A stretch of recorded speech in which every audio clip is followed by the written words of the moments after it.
Muy bueno. Okay. Bueno, entonces vamos entonces para comenzar formalmente este foro, además de darle las gracias a todos los expositores y a todos los asistentes, entonces vamos a darle la palabra a Paciano Padrón para que haga las respectivas eh, eh, presentaciones, y después de eso entonces sí vamos a comenzar las exposiciones en el siguiente orden.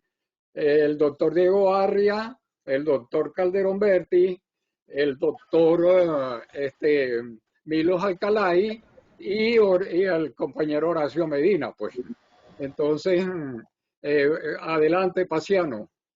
Gracias, Eduardo. Permítame preguntarte si se escucha, porque he tenido problemas con mi conexión con la cámara. ¿Se escucha? Perfectamente. Ok, perfecto. Entonces, la cámara no funciona, pero igual estoy viéndoles. Me pidió mi querido Eduardo que presentara en un minuto los cuatro y tuvo la gentileza de decirme, ¿alcanzará el tiempo? Le dije, sobra el tiempo.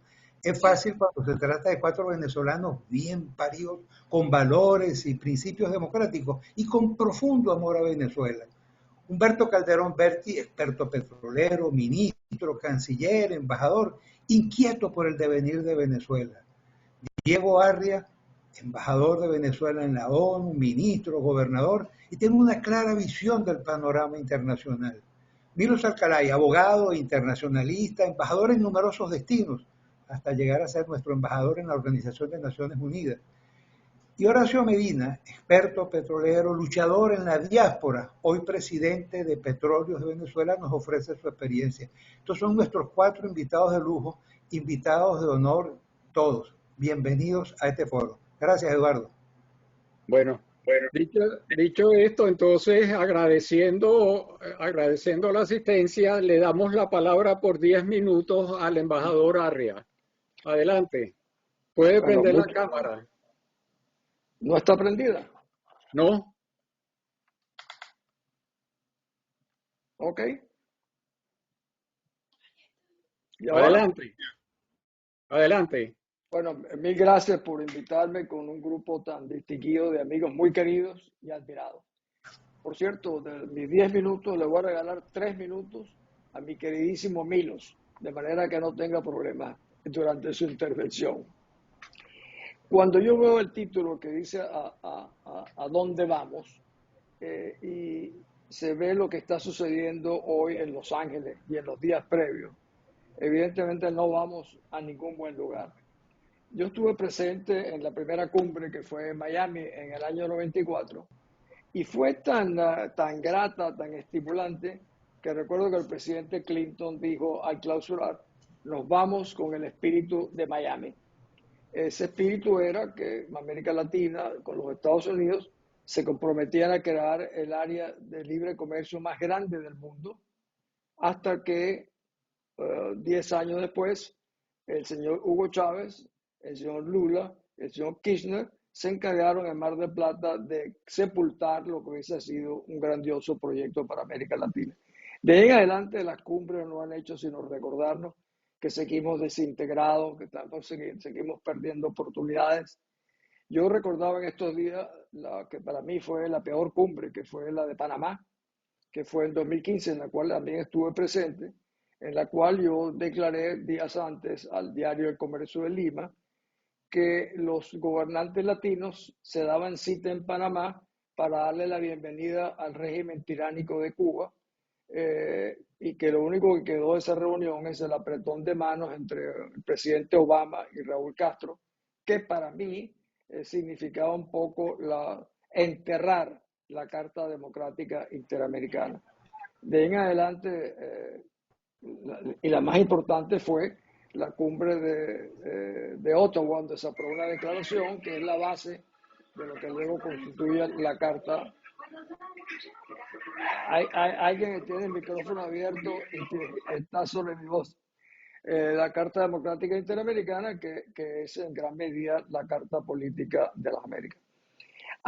Curiosamente, este evento en Los Ángeles solo llamó la atención el hecho de que el presidente mexicano, López Obrador, insistiera en que invitaran a las 3 tiranías de América Latina, Cuba, Nicaragua y Venezuela. Pero López Obrador no lo hacía para que estos se pudiera discutir los crímenes y los delitos que cometen estos países en la región, sino simplemente para legitimarlos. Hay detrás de lo de López Obrador una intención de legitimar a las tiranías, como para tratar de demostrar que las tiranías son igualmente legítimas como son los gobiernos oprobiosos. Y eso es una trampa que justamente la montan parapeteados detrás del muro de la no intervención en asuntos de otros países. Volviendo ahora, sí vemos que en cada cumbre es un nuevo aniversario de que América Latina, en vez de integrarse, se va desintegrando. Creo que ese es uno de los momentos en los cuales hemos estado menos unidos en la región, es ahora. Y que amenaza que ese es el rumbo que parecen tomar los acontecimientos. A eso se agrega para mí, y es un poco delicado decirlo, el hecho de que un grupo de países del CARICOM, que realmente no comparten la misma filosofía y cultura política nuestra, sino que tienen una distinta, se han convertido en voceros, en voceros de justamente de las tiranías, en este caso de Venezuela, de Cuba y de Nicaragua. Es para mí muy difícil comenzar a pensar a dónde va América Latina cuando tengo presente ante mí la realidad de mi propio país, de nuestro país, que sufre una tragedia realmente colosal. Por lo cual creo que para que nosotros pensemos en América Latina, vamos a tener que pensar en nosotros mismos primero. Y estamos enfrentados a una situación en la cual aparentemente estamos en un proceso que amenaza en perpetuarse si no se toman determinadas acciones con la velocidad que los tiempos requieren. Ver hoy en día cómo, por ejemplo, los Estados Unidos, que es nuestro mejor aliado, nuestro mejor amigo, conduce para mí las negociaciones de Venezuela. Y yo creo que el interinato ha cedido en gran parte su capacidad de conducción del proceso venezolano y lo ha dejado en manos de los Estados Unidos. Yo le decía, creo que a Humberto un día, mi amigo Humberto Calderón, que había que recordarse el poema de Rudyard Kipling, que es If, que sea así. Dice, si todos tus amigos pueden contar contigo, pero ninguno demasiado. Esto es justamente lo que nosotros debemos tener presente, que es nuestro amigo, pero no puede contar demasiado con él. Y esto lo estamos viendo por los tumbos que hacen, los cambios de orientación. El hecho de no invitar a Guaidó a Los Ángeles, que parece significativo, debo reconocer, porque estoy enterado, que los Estados Unidos trataron de convencer a muchos países que tienen aparentemente reconocimiento a Guaidó, que se negaban también a asistir si se invitaba a Guaidó. Entonces el gobierno norteamericano decidió que eran demasiados países los que no lo aceptaban. O sea, no eran los Estados Unidos los que estaban vetando Guaidó, lo estaban vetando un grupo de países de América Latina que amenazaban con no venir, entre ellos, sin la menor duda, Brasil. Por supuesto, ya México estaba. Yo creo que para este tema de la cumbre, el primer orador de la cumbre ya se presentó y es López Obrador. Dice que no va a asistir, claro, ya asistió intentando envenenar la cumbre en defensa, fundamentalmente lo hizo de Cuba. Incluso llegó al extremo de decir que los políticos norteamericanos inhumanos impedían el ingreso de alimentos de medicinas a Cuba, lo cual por supuesto es falso. Pero eso indica que la orientación del país más importante económicamente de América Latina, que tendría que jugar un rol extraordinario en nuestro proceso de promoción del desarrollo, etcétera, no está con América Latina. Está ubicado realmente más pensando en las dictaduras de Venezuela y de Cuba que en el resto de América Latina. Eso no abona para nada bien el futuro de nuestra región. Brasil, que tiene una posición mucho más positiva en ese sentido, también está amenazado con futuras elecciones, nada menos con el que fue el principal cómplice de Hugo Chávez, que fue Lula. O sea que estamos mirando un escenario muy poco atractivo Y para rematar, la situación de Colombia, que sigue siendo altamente competitiva y difícil de pronosticar, aunque cada vez que veo las declaraciones del outsider, que es el ingeniero Hernández, me preocupa, por ejemplo, el hecho de que está en Miami y dice que no va a regresar porque tiene una amenaza de muerte. Yo creo que para mí, si este es el caso, esta es la realidad, las probabilidades de que gane son realmente cada vez menores. Eh, el drama venezolano está tomando una dimensión mucho menor de la que tuvimos durante los últimos 2 años, que fueron desaprovechados. Por eso es que ¿a dónde vamos nosotros? En un mundo cada vez más complicado, es imposible competir con Ucrania.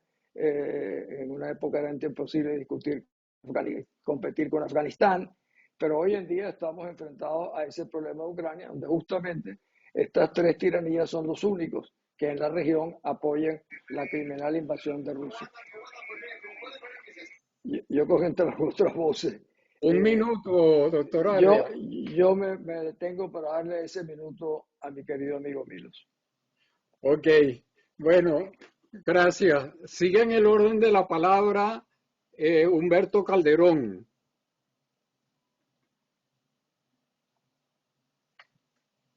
Muchas gracias, Eduardo, Paciano, Carlos Sánchez, todos los amigos de América, Luis Corona y todos los amigos de VAPA. Si nosotros los venezolanos tuviésemos la posibilidad teórica de que nos pusieran un coma inducido y nos mantuvieran dormidos 10 años y de pronto nos despertamos, pareciera como si no hubiese pasado absolutamente nada. Esa es la sensación que uno tiene. La realidad de los países de América Latina es como si estuviéramos montados sobre una correa sin fin, donde caminamos y siempre estamos en el mismo sitio, ¿no? No estamos progresando, sino caminando en el mismo sitio. Y eso me vino a la mente cuando me puse a tratar de seguir lo que estaba ocurriendo en la cumbre de Los Ángeles, ¿no? No está ocurriendo nada distinto a lo que ha ocurrido en otras cumbres. Se está repitiendo. Los discursos son los mismos, la retórica, la defensa de la democracia, de la libertad y la promesa del presidente del Banco Interamericano de Desarrollo de que va a haber 1.800 millones de dólares de inversiones para promover el desarrollo en Centroamérica y en los países que constituyen una presión demográfica para los Estados Unidos. Eso es lo que se viene diciendo hace mucho tiempo. Y mientras tanto no nos estamos dando cuenta de que se está trasladando a América Latina un problema que es de alcance mundial.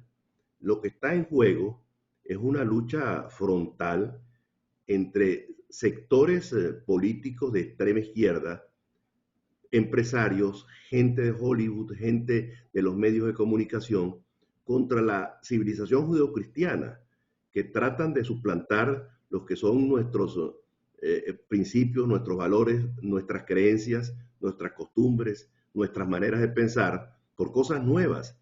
Y eso es lo que te explica el libertinaje tan grande que hay, ¿no? En la cuestión sexual y en la cuestión de los medios de comunicación, el poco comedimento en el uso del lenguaje en los medios de comunicación, la vulgarización colectiva de todo. Y esto es algo que viene ocurriendo en todas partes del mundo. Y resulta que en América Latina perdemos el tiempo en discutir las mismas cosas y no nos estamos dando cuenta de que se está trayendo el problema geopolítico mundial al patio trasero de los Estados Unidos. Hoy debería estarse discutiendo en Los Ángeles el problema del Foro de Sao Paulo, del Grupo de Puebla y la amenaza que eso significa para todas las comunidades democráticas que todavía perviven o sobreviven en América Latina. Lo que está ocurriendo en Venezuela, en Cuba, en Nicaragua, Perú, Chile y las amenazas que descienden sobre Colombia es algo que debería motivar a una gran preocupación. Yo recuerdo hace algunos años cuando Chávez, presionando a las compañías petroleras americanas, las hostigó, las esquinó, las acosó tanto que las compañías se tuvieron que ir. Y entonces trajo a nuevos actores a jugar al tablero petrolero nuestro, petrolero entre comillas, porque trajo a Rusia, trajo a Irán, trajo a China para suplantar a las empresas petroleras americanas, y eso no fue tal. Hoy las compañías petroleras de esos países no significan absolutamente nada en la producción venezolana, porque el objetivo no era que vinieran a Venezuela a producir petróleo, sino el objetivo fue traerlos a jugar en el tablero geopolítico regional para buscarlos como escudo de protección para sus fechorías políticas, porque en el fondo fue eso. Le abrió las puertas a Rusia. Hay una carrera armamentista importantísima en Venezuela de adquisición de misiles de mediano alcance. Hay armamento ruso sustituyendo el armamento americano que tradicionalmente se utilizaba en Venezuela. Bueno, y todos vemos lo que está ocurriendo en nuestro país. A mí me gusta mucho una narrativa que nuestro común amigo y admirado amigo Enrique Salas Romer tiene sobre el problema venezolano, porque dice, Venezuela es un país secuestrado, pero ¿secuestrado por quién? Por Rusia, por China, por Irán, por la guerrilla colombiana de la FARC y del ELN, por las mafias del narcotráfico, ¿me entiendes? Las mafias de la explotación de la minería ilegal, y todo eso está ocurriendo frente a los ojos impasibles de América Latina y del mundo y de los Estados Unidos. Ya el problema no es tan lejos como Ucrania, el problema lo tenemos aquí. Ayer salió en la prensa unas declaraciones de Daniel Ortega, la leí anoche o en estos días fueron las declaraciones, donde anunciaba la presencia de militares rusos en Nicaragua y armamento ruso en Nicaragua. Es decir, nosotros estamos en las puertas de que se repita la situación de Cuba en 1962, con Venezuela y con Nicaragua y con otros países. Y todo eso le ponemos la guinda de lo que está ocurriendo en Colombia, pues es algo para estar realmente preocupados. No nos estamos dando cuenta de lo que está ocurriendo. Lo que se cierne en América Latina es una real amenaza contra la civilización judeocristiana, y es el terreno de pelea en estos momentos, además de Ucrania, que es un enfrentamiento bélico, es en América Latina. Y eso es lo que se debería estar discutiendo los pocos gobiernos democráticos que quedan en la región. Y no lo están haciendo. Están perdiendo el tiempo en otras cosas, ¿me entiendes? Y están dejando pasar por debajo de la mesa cosas que son de una protuberancia gigantesca y de una amenaza muy grande. Lo de Colombia es realmente una amenaza, pero no solamente la amenaza por Petro, sino por la gran incertidumbre que significa Rodolfo Hernández. Yo ayer lo estuve escuchando anoche con detenimiento con Jaime Bailey y posteriormente una entrevista que le hizo nuestro paisano Fausto Malavé. Bueno, él hablaba como si no estuviera pasando nada en Nicaragua, como si no estuviera pasando nada en Cuba, sino pues es un problema de ellos que ellos tienen que solucionar. Y es un hombre que puede ser presidente de Colombia, que dice que va a establecer relaciones diplomáticas con Venezuela, porque a él no le importa el problema venezolano, porque él está pensando en los ciudadanos colombianos que viven en Venezuela y que no tienen acceso a facilidades consulares. Bueno, es que lo que está ocurriendo en Venezuela es la amenaza más grande que puede tener él si es presidente de Colombia. Pero en Colombia la gente lo han puesto en una disyuntiva de votar por el menos malo. A mí me llamó un amigo venezolano, español en días pasados, muy vinculado con gente importante de Colombia, para que grabara un mensaje para la colonia venezolana y para los mismos colombianos, porque más o menos me conoce la gente porque trabajé allá durante muchos años con Vetra, y además de eso, pues porque estuve ejerciendo durante algunos meses como embajador. Y yo dije, bueno, ¿y cómo yo voy a apostar a esto cuando yo mismo no estoy convencido de lo que puede pasar? ¿Alguno de ustedes es capaz de decirnos cómo va a gobernar Rodolfo Hernández si gana las elecciones? No sabemos. Ojalá Dios quiera y no ocurra lo que ocurrió en Venezuela, que es un gobierno de transición para abrir las puertas del comunismo dentro de 4 años, si no tiene éxito en su gestión. Y yo creo que esto tenemos que tenerlo muy presente, porque realmente la cuestión es extremadamente grave. ¿Y qué es lo que se impone? Lo que se impone es simplemente que los pocos países democráticos que quedamos en América, que nos acuerpemos, y nosotros los venezolanos tenemos que acuerparnos, tenemos que unirnos los propios venezolanos en la lucha por nuestra propia democracia y por nuestra propia libertad. Y eso pasa, entre otras cosas, por el reconocimiento de los derechos políticos de los venezolanos en el exterior. Me parece que no tuvieran dolientes. 7, 6 millones de venezolanos en el exterior, la mitad de ellos posiblemente votantes o quizás más, y nuestros representantes en Venezuela del gobierno interino no consideran esto una prioridad. El ejercicio de los derechos políticos de los venezolanos. Esos ejercicios no nos los van a dar si no nos organizamos, si no somos capaces de aglutinarnos entre nosotros mismos, si no somos capaces de exigir eso entre nosotros mismos. Y eso es fundamental. Y por otra parte, yo creo que tenemos que hacer una campaña, todos los venezolanos de adentro y de afuera, en defensa de los presos políticos, civiles y militares. Esa es la realidad que nosotros vivimos. ¿Cómo vamos nosotros a dialogar con el régimen si tenemos presos políticos, civiles y militares? ¿Cómo vamos a dialogar con el régimen si tenemos millones de venezolanos o miles de venezolanos que no pueden regresar a Venezuela porque les tiene prohibido el ingreso a Venezuela y si ingresan los ponen presos? ¿Cómo vamos a dialogar con un régimen que tiene secuestrado a muchos venezolanos y que no pueden salir de Venezuela y que no ven a su familia durante tantos años, durante tantísimos años, como el caso de Osvaldo Álvarez Pérez, que tiene toda su familia en el mundo entero y que no puede salir de Venezuela? Estas son cosas que las cuales debemos reflexionar, y como la mayoría de los que estamos acá vivimos en el exterior y hacemos nuestra vida en el exterior, yo creo que se impone, y con esto quiero terminar. Tenemos la obligación urgente de organizarnos. No van a tomar en cuenta la comunidad importante venezolana, que no es una diáspora cualquiera, donde hay miles, millones de refugiados y de exiliados políticos, muchos de ellos de altísimo valor académico, profesional, técnico, intelectual, que van a ser fundamentales para la reconstrucción del país.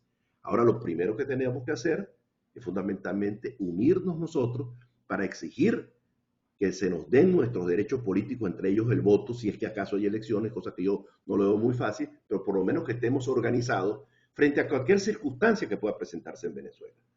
Porque nosotros no podemos avisorar qué es lo que va a pasar. Nadie sabe lo que va a pasar en Venezuela, porque estas cosas suelen suceder cuando uno menos lo piensa. A lo mejor no ocurre nunca, es posible, no lo sé, pero a lo mejor sí ocurre. Y lo peor que podría pasar es que ocurrieran cosas y no estuviéramos nosotros preparados. Yo creo que el sector que más se ha preparado para esto, entre otros, el sector petrolero, que tiene claridad que es lo que hay que hacer, sector eléctrico y otros sectores más. Pero Bueno, llamado yo quiero hacer a todos ustedes. Muchas gracias. bueno, a continuación, el embajador Milos Alcalay, 10 minutos. 11. 11, Comenzando, gracias a Diego. Comenzando por agradecerle a Benamérica y a VAPA por este encuentro para dar respuesta a América Latina, ¿a dónde vas? Y un saludo muy especial a todos los que asisten. Quiero señalar que para mí es un gran honor poder compartir y escuchar las brillantes intervenciones de mis maestros, Humberto Calderón Berti y Diego Arias. Gracias por el minuto, Diego. Que nos ha permitido ver esa visión del conjunto. Entonces, quiero concentrarme fundamentalmente al tema de la cumbre como tal. La novena cumbre de las Américas no fue una cumbre milagrosa, tal como expuso Humberto Calderón Berti. No podía hacerlo, por la dinámica de las cumbres, con las excepciones de Quebec y el inicio de Miami.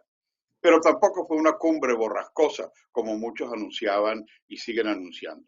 Lo que, si tendría que definirla, la llamaría una cumbre espectáculo, en donde cada uno de los mandatarios presentes trataron de destacar su propio perfil. Si uno ve la prensa latinoamericana, la de Brasil toma la foto de Bolsonaro con el presidente Biden. Lo mismo sucede en la chilena, lo mismo sucede en la argentina. La foto de sus presidentes con Biden, pero no toca mucho el tema multilateral.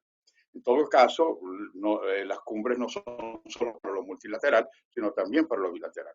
Ahora, la conclusión de esta cumbre espectáculo arroja luz y sombra, dejando ciertamente un sabor agridulce por lo que se ha expuesto aquí, pero también unos elementos de luz que quisiera destacar en estos dos grandes pilares.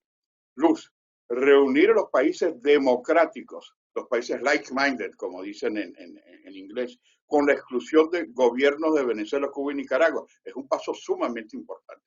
A mí me recuerda mucho esa situación de la Unión Europea cuando no permitían que la España de Franco o la España de Salazar o la España de los militares griegos fuera parte de la Unión Europea hasta que no firmaban su Carta Democrática Europea, o los países de Europa del Este hoy miembros. Y eso es lo que, si este punto de partida nos permite consolidar la presencia democrática, va a ser sumamente importante por el perfil internacional que también destacaron anteriormente, en donde América Latina tiene que unirse en un proyecto de sociedad democrática, pluralista, de todas las corrientes, pero eso sí, corrientes que acepten al otro y no que impongan una agenda totalitaria.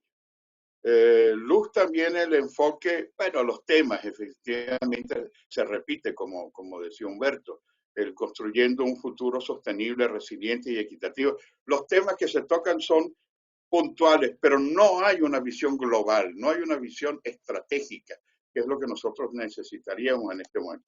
¿Cómo no tocar el tema de la gobernabilidad democrática o de la migración o del cambio climático o el desarrollo sostenible o la lucha contra la pobreza? Eso no está mal, pero faltan dos elementos.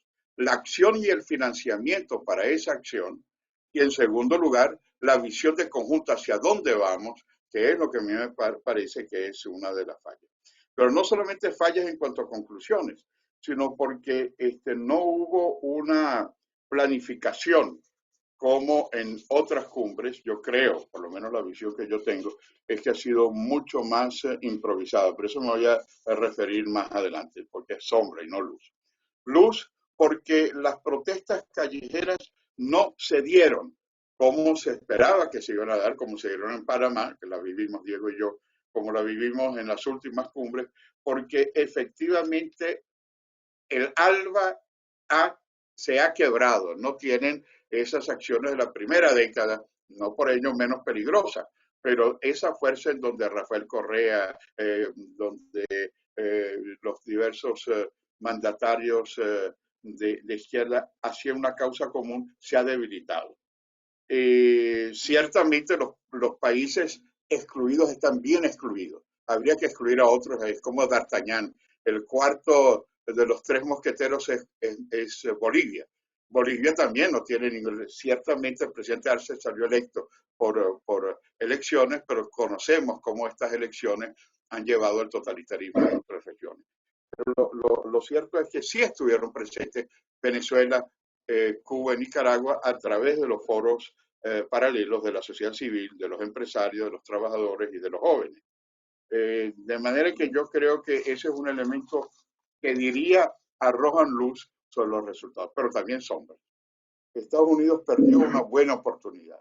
Si bien el discurso de los dos discursos de Biden, en que señala que trabajemos juntos, que es necesario llevar adelante el logro de una estrategia hemisférica en el Caribe, en Centroamérica, creo que tuvo más éxito a nivel bilateral que de definir. Este era el momento, porque desde que llegó Biden al poder, no había definido una estrategia hacia América Latina. Y este era el momento para ir mucho más allá, con una visión no solo de los problemas puntuales, que había que tocarlos, sino de cuál es la visión de ese camino que había que construir para América Latina. Pero hay que decir que tampoco veo allí una voluntad política de reconstruir el sistema interamericano de integración, de luchar por la OEA, de luchar por el Pacto Andino, de luchar por el Mercosur, reformulándolo, por supuesto, adaptándolo a nuestros días, pero no a ese elemento destructivo que los viudos y viudas del ALBA quieren hacer para destruir todo el sistema de integración. Que hay que modernizarlo, de acuerdo, igual que hay que modernizar la democracia en nuestros países, pero no hay una voluntad política, mientras que los viudos del ALBA tratan de imponer un CELAC, tratan de imponer el ALBA, tratan de imponer una serie de condiciones. Hubo una falta de preparación o improvisación, yo creo, porque una de las fuerzas de las cumbres eran esos mecanismos que se hacían paralelamente en cada país para fijar los temas de la agenda. Entonces se reunieron los ministros respectivos de salud, de migración, de relaciones exteriores, y poco a poco la comunidad nacional se iba involucrando con los temas internacionales. Aquí el gran tema fue el de la presencia o la ausencia de invitados y no de una verdadera discusión que le llevara las propuestas a los jefes de Estado. Ahora, el tema de los invitados o no invitados tiene dos canales. El primero de ellos es sí al pluralismo, no al boicot anticumbre. Para quienes creemos en la libertad, en los derechos humanos, en la justicia social, en el desarrollo de la democracia, aplaudimos el que se haya rechazado a las dictaduras. Aplaudimos a que no hayan traído allí a los caballos de Troya del odio, de la dominación y de la destrucción del sistema. Porque hemos visto en reuniones anteriores que a ellos no les importa la unidad en la pluralidad, a ellos les interesa la unidad en la unicidad, en una visión ideológica. Y hay que destruir la OEA y hay que destruir cualquier intento de llegar a una posición común. Al mismo tiempo, yo creo que es eliminar la provocación y que esa provocación tenía que hacerlo al estilo de la Unión Europea, no invitando a los totalitarismos. Ahora, si viéramos la otra vertiente, sí al boicot y no al pluralismo, diríamos que ese fue el gran fracaso. Se dice que fracasó la reunión, quienes fracasaron fueron los aliados de Cuba, porque la cumbre del ALBA en Cuba fue un fracaso. La cumbre de CARICOM que trataron de excluir fueron los países de CARICOM. El presidente de Chile tuvo unas posiciones críticas, no es igual que en la primera década del ALBA.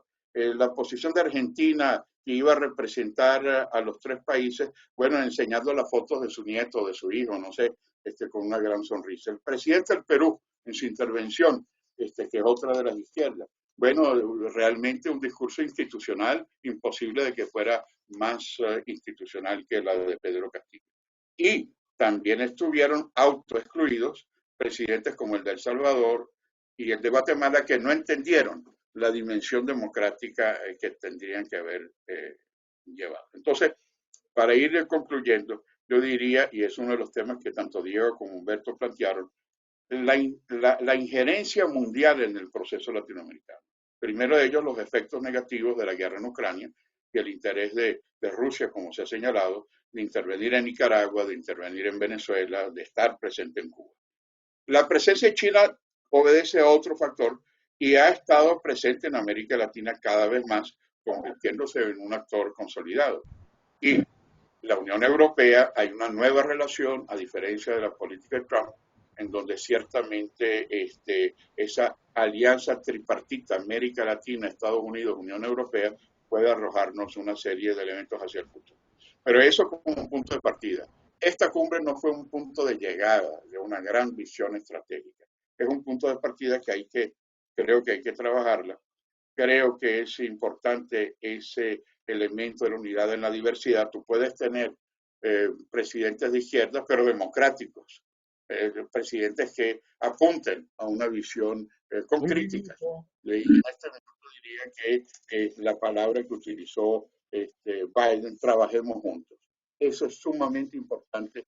Y destacar las propuestas que Diego y Humberto han hecho de que es necesario fortalecer la presencia de los demócratas en América Latina. Muchas gracias, Eduardo, y muchas gracias a todos por esta oportunidad.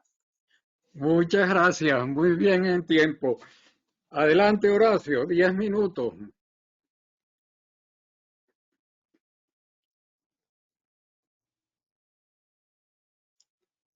¿Tienes cámara, Horacio? Adelante, Horacio. Horacio tiene problemas con la cámara.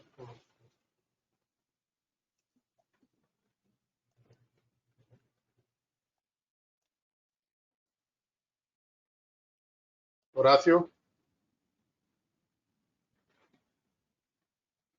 Adelante, Horacio.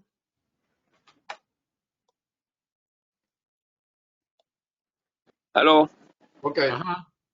¿Me oyen? Te oímos, te vemos. Comienza. Sí.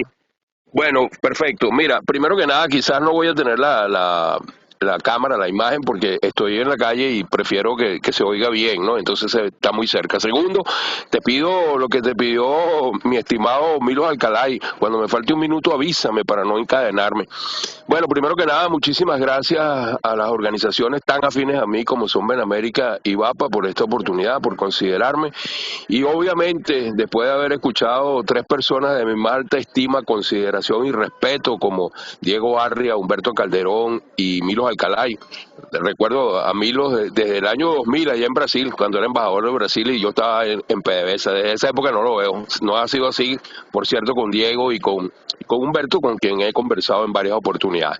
Bien, yo voy a comenzar por rescatar un punto importante que creo que no ha sido tocado para no redundar en lo que ya han conversado estos tres ilustres amigos. Primero, yo quiero rescatar el gran intento, la gran labor que hizo Gustavo Tarre, nuestro embajador en la OEA, y su equipo, porque nosotros tuviésemos una presencia en los debates de 4 temas importantes para los cuales pidió colaboración y doy fe del gran trabajo que se hicieron en esos equipos. Tuvimos la oportunidad de participar en el que conformó la propuesta sobre las energías junto con Lino Carrillo y Víctor Vázquez. Lamentablemente pudimos percibir en todas y cada una de las reuniones por Zoom a las cuales participamos que realmente hay una debilidad tremenda hacia el gobierno interino que ha venido haciéndose de cada día de manera más pronunciada. Básicamente, yo diría, tratando de ser menos rudo, fuimos básicamente ignorados en las propuestas de alta valía y que en lo que corresponde a la parte energética vamos a hacer pública. Sin embargo, creo que se hizo un gran intento y es cierto, yo creo que hubo mucha improvisación, lo pudimos ver en cada uno de estos temas cuando estuvimos en el desarrollo.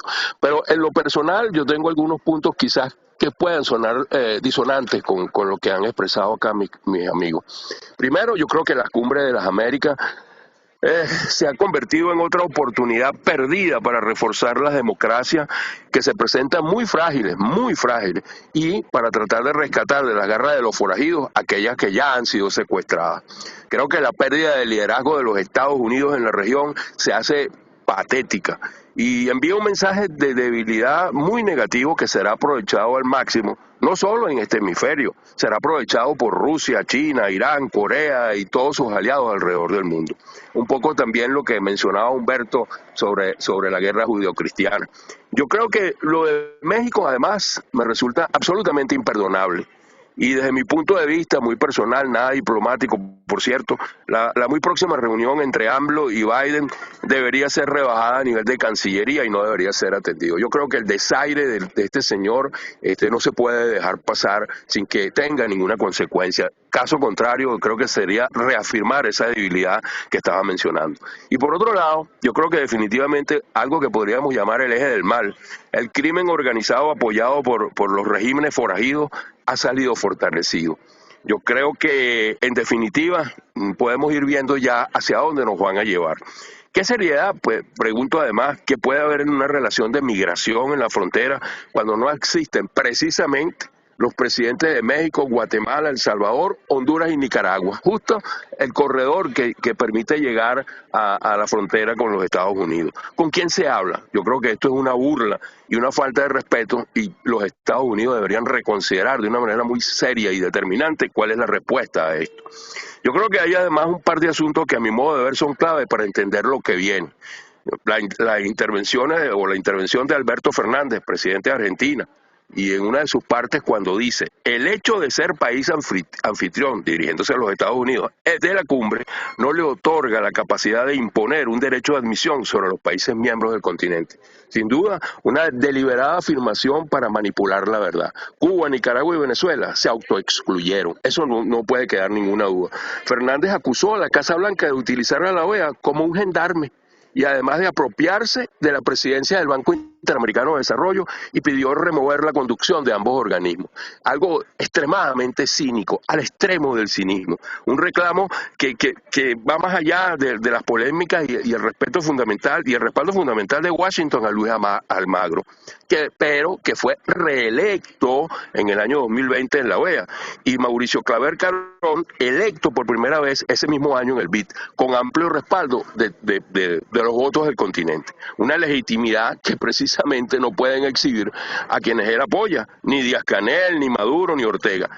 Y entonces, para finalizar, anuncia él que va a hacer una reunión de CELAC que va a ser organizada por Cuba y Venezuela. Ya vemos para dónde nos quieren llevar. Entonces, este tipo de cuestiones no pueden pasar inadvertidas. Y yo quiero rescatar para finalizar, antes que el amigo Eduardo suene la campanita, un discurso también del presidente de Paraguay. Me llamó mucho la atención porque puso el foco en la violencia y el narcotráfico. Obviamente, él se refirió al crimen organizado, es transnacional, lo dijo. La respuesta para enfrentarlo también debe serlo. Y ese es un punto determinante que yo realmente me siento tremendamente complicado para el caso de Colombia. Colombia se debate entre la espada y la pared, y ya lo dijo Humberto. O sea, pareciera que esto es un salto al vacío, donde definitivamente no sabemos qué va a pasar si Rodolfo Hernández finalmente logra ganar, cuando él piensa que cada país debe resolver su asunto individualmente. Y yo no creo que sea así. Estamos confrontando al crimen organizado, y el crimen organizado actúa con agavillamiento, de manera concertada. Y yo creo que terminó sus palabras allí el presidente de Paraguay diciendo que no había que dar tregua a la delincuencia organizada, que pretende capturar los espacios que corresponden a los representantes de la voluntad popular. Y eso es precisamente lo que está ocurriendo, eso es precisamente lo que estamos viendo, y eso es precisamente lo que podría seguir ocurriendo. A mi modo de ver las cosas, yo creo que estamos en un momento muy complicado, y yo rescato de manera clara e inequívoca las palabras de Humberto. Es imprescindible que nosotros tengamos que organizarnos en los venezolanos, llámese diáspora, llámese desplazados, llámese exiliados, como ustedes quieran llamarlo. Es imprescindible. Tenemos que actuar de una manera concertada y coordinada, y no solo de los venezolanos. Aquí le agrego lo otro, pues debemos buscar también a los nicaragüenses, a los colombianos, a los cubanos, porque esto tiene que ser afrontado y abordado de una manera continental, porque este es un gravísimo problema que no solamente es para los venezolanos, no solamente es para los cubanos, no solamente es para los nicaragüenses. Hay que actuar de manera concertada, porque el crimen organizado actúa de manera concertada. Entonces, creo que es una lección que me deja esta cumbre, de la cual siento realmente que salió muy debilitado los Estados Unidos y su liderazgo, y yo creo que habría que hacer grandes esfuerzos para tratar de recomponer. Bueno, eso en esta primera fase creo que es lo que yo quería transmitirle. Muchas gracias. Ok, Horacio, muchas gracias. Solo usaste 8 minutos, ¿oíste? Bueno, como Diego hizo, magnánimamente se lo voy a ceder a mi amigo Humberto uno y a mi amigo Milo el otro. Ok, entonces la segunda ronda son de 5 minutos para complementar antes de abrir las preguntas.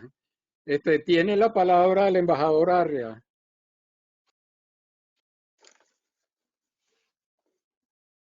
¿Aló? Se retiró, Eduardo, porque tenía ya el permiso de salir. Bueno, entonces tiene la palabra Humberto Calderón. Gracias, gracias Eduardo. 5 minutos, Humberto. Como no, espérate, ok. Yo creo que hay temas de tanta prioridad en la agenda de América Latina. Yo diría el primero de ellos es lo que ya hemos venido señalando. Los demócratas tenemos que organizarnos para defender nuestros principios, nuestros valores y defender las cosas en las cuales creemos. Y eso pasa en el caso de los venezolanos por organizarnos nosotros mismos, ¿no? Por organizarnos los que estamos fuera y tratar de conformar una organización que tenga peso político específico y que sea tomado en cuenta por los que están en estos momentos en Venezuela, no contra los que están en Venezuela, sino junto con los que están en Venezuela, porque es que, insisto, las características de la gente, de los venezolanos que estamos en el exterior, en calidad, la gran mayoría de refugiados, porque no son otra cosa, es distinta al perfil de otros países.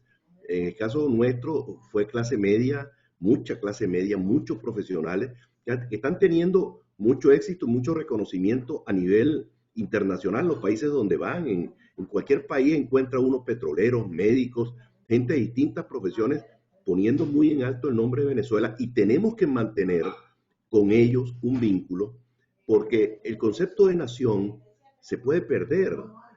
Hoy la nación venezolana son los que están dentro del territorio y los que estamos fuera del territorio. Ve lo que pasa con los kurdos en el Medio Oriente. La nación kurda son 40 millones de personas que muerden parte del territorio de Turquía, de Siria, de Irán, de Irak, pero están dispersos y están muy dispersos en el norte de Europa. También existen unas colonias kurdas muy importantes en Suecia, básicamente en Suecia. Entonces yo creo que ese es un esfuerzo que nosotros tenemos que hacer y debemos tomar muy en serio la propuesta que se hizo y que la mencionó Milo, de organizarnos con las comunidades democráticas de otros países de América Latina. Hay algunas iniciativas, sí, es cierto, pero hay que darle organicidad a ese tema. Ahora, hay un tema que yo no quiero dejar pasar por debajo. Perdón.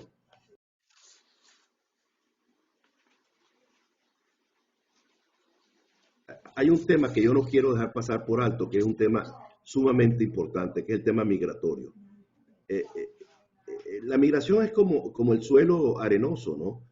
Vean lo que está ocurriendo. En Florida ha llovido mucho, los suelos se saturaron. La gente que salió de Venezuela, los más pobres se fueron decantando, se quedaron en Colombia, Ecuador, Perú, Chile. Algunos vinieron a Estados Unidos, pero vean lo que está ocurriendo, el fenómeno que se está presentando en estos momentos.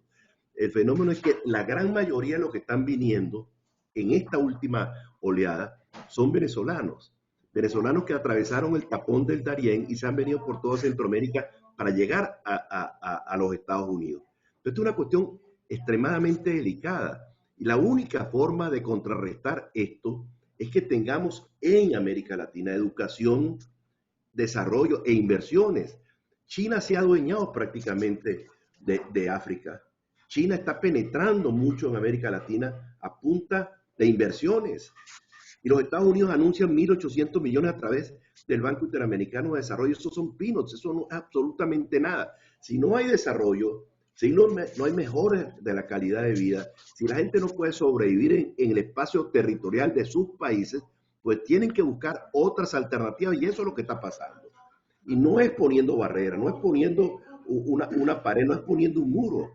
Es originando desarrollo en esos países, pero un desarrollo bien articulado y bien concebido a mediano y largo plazo. Un minuto, Humberto.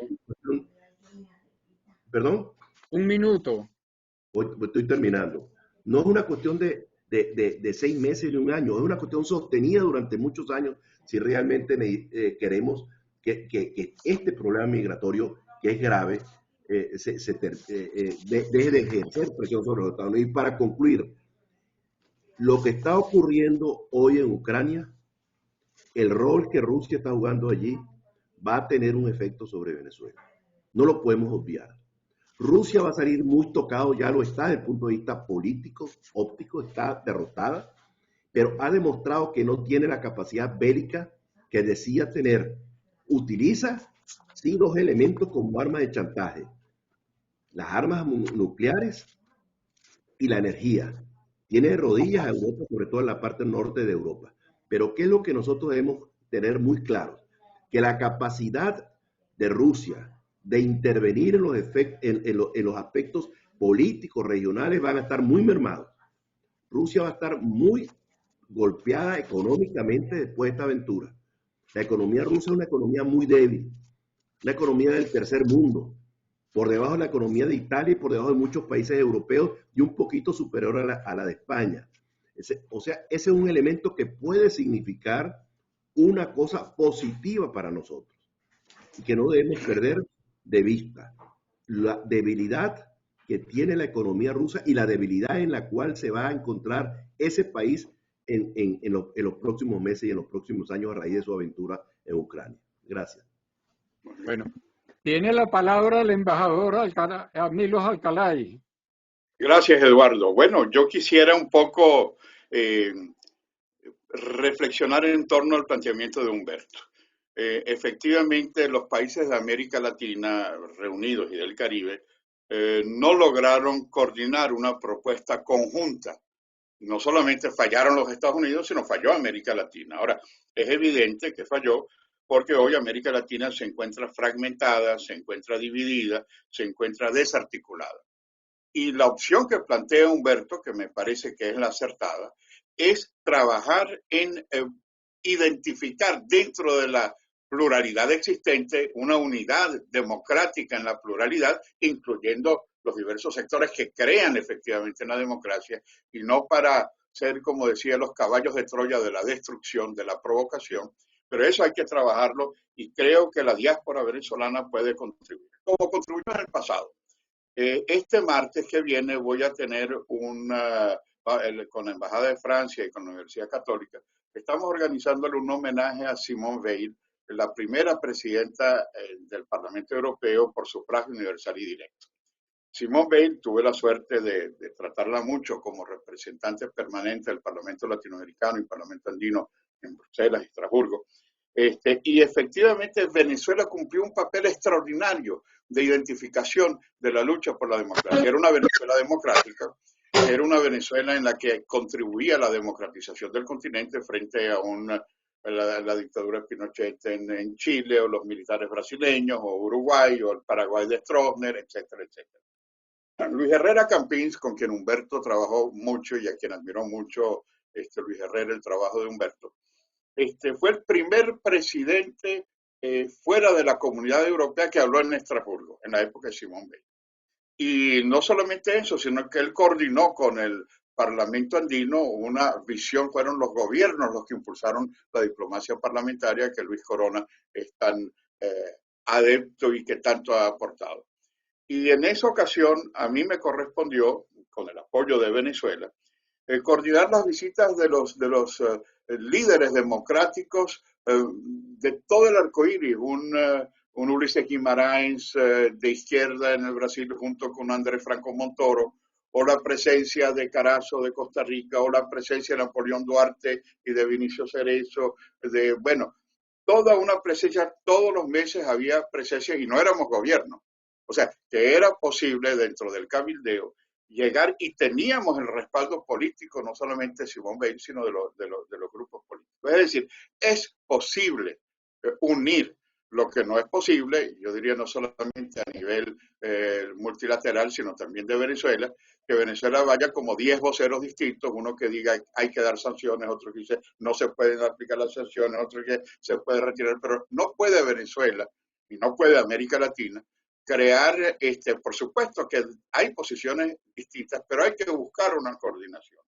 Y yo me pregunto cómo no aprovechar el respaldo y el prestigio que tienen hombres como los que hoy hablaron, un Humberto Calderón Berti, un Diego Arias, cómo no aprovechar la presencia de Horacio o de los que no han estado en este foro, como Antonio Ledesma. Podría seguir dando nombres, pero no quiero señalar. Pero eso tiene que ser dentro de toda la pluralidad venezolana, pero una vocería bien coordinada. Y eso no existe. Y de una manera muy clara la planteaba Horacio cuando decía que todas las acciones que se habían dado no tuvieron un eco. No tuvieron un eco porque también allá hay como una diplomacia espectáculo en donde cada uno de los voceros, que son muy representativos, quieren llevar adelante ese mensaje. Entonces, la falta de preparación de América Latina también nos exige nuevamente a Venezuela tener ese papel que tuvimos en el pasado y que podemos tener con 6 millones de venezolanos o más, en el cual podemos llevar adelante. Hemos visto en esta cumbre que no solo los gobiernos pesa la sociedad, pesan las juventudes, pesan los empresarios, pesan los trabajadores, pero eso no es como soplar y hacer botellas, sino que es necesaria una coordinación, y para eso no estar pensando en convocar unas elecciones para candidatos presidenciales en el año 2023 o 2024. Lo que tenemos que hacer es sincerar el liderazgo a través de una consulta inmediata que nos permita a nosotros proyectar esa estrategia, una estrategia compartida, por supuesto, pero que nos permita no solamente luchar por Venezuela, sino luchar por una América Latina democrática. Y el foro de Los Ángeles nos permite, yo estoy ya fuera de tiempo, Eduardo, te vi una señal o me quedan minutos. Ya finalizó. Ya terminé. Bueno, entonces el aprovechar esa apertura que ha hecho Biden, y yo creo que ese es un acierto, de ubicar solamente a la América Latina democrática, una América Latina democrática en búsqueda de la unidad en la diversidad. Bueno, tiene la palabra Horacio Medina. 5 minutos, Horacio.